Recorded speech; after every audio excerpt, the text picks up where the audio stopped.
Salam, bugün 8-ci sinif dərslikdən kimyəvi təmliklər mövzusunun səhifə 67-dəki suallarına baxırıq. Öyrəndiklərinizi tətbiq edin hissəsindən başlayaq. Reaksiya təmliklərinizi dəftərinizə köçürün və boşluqları tamamlayın. Deməli, A bəndində burada H xlor olacaq. Reaksiyaya girənlərdən biri, başlanğıc maddələrdən biri. Burada isə natrium OH, deməli, üstünə nə gəlmişik ki, CH3CO, natrium üstəgəl H2O alır. Bu isə CH3COH-dır. Sirkə turşusudur bu. Biraz balaca yaza bilərsiniz. Təbii ki, oxun, unutmayın. İkinci sual. Əhəng südünü divara və ağacın gövdəsinə vurduqda tədricən ağarır. Baş verən reaksiya tənliyini yazın. Deməli, kalsium OH2 əhəng südü adlanır. Üstə gəl. Burada divara və ya ağaca vurduqda havada CO2 var da, karbon qazı bildiyiniz kimi. Bu CO2 ilə reaksiyaya girir. Tədricən ağarma buna görə olur. Kalsium karbonat əmələ gəlir, üstə gəl H2O. Bu çöküntüdür. Öyrəndiklərinizi yoxlayın, hissəsindəki suallara baxaq. Reaksiyalar üçün uyğunluğu müəyyən edin.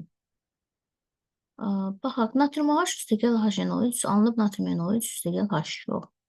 Burada 1-i 2-yə uyğunlaşdırmalıyıq. 1, 2 yazaq kənarda. Başlanğıc maddələr. Baxın, reaksiyaya girənlər, ilkin maddələr, başlanğıc maddələrdir. Natrium OH.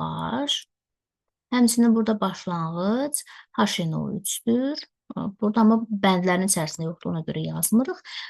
Bu ikinci reaksiyada başlanğıc maddələrə baxaq. Kalsium O və CO2. Bəndi uyğundur bura.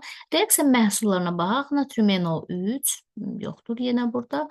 H2O. H2O, bəli, məhsuldur, aldığımızda əldə olunandır. Və kalsium CO3, kalsium karbonat. İkinci suala baxaq. Söz təngliklərini kimyəvi təngliklər formasını ifadə edin. Amonyak üstə gəl su.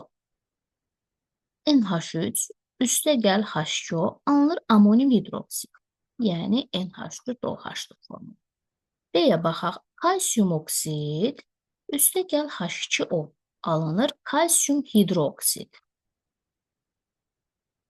C-yə baxaq. Karbon monoksid üstə gəl oksigen alınır karbon dioksid. Karbon dioksidin tarixi adı karbon qazıdır. CO-nun tarixi adı isə dəm qazıdır. Abone olun, like edin, rəy yazın, video linkini paylaşın. Sağ olun. D bəndi azot dioksid üstə gəl oksigen, üstə gəl su alınır nitrat turşusu. Bu formada yazacaqsınız. Bu qədər. Sağ olun. Digər izahda görüşərik.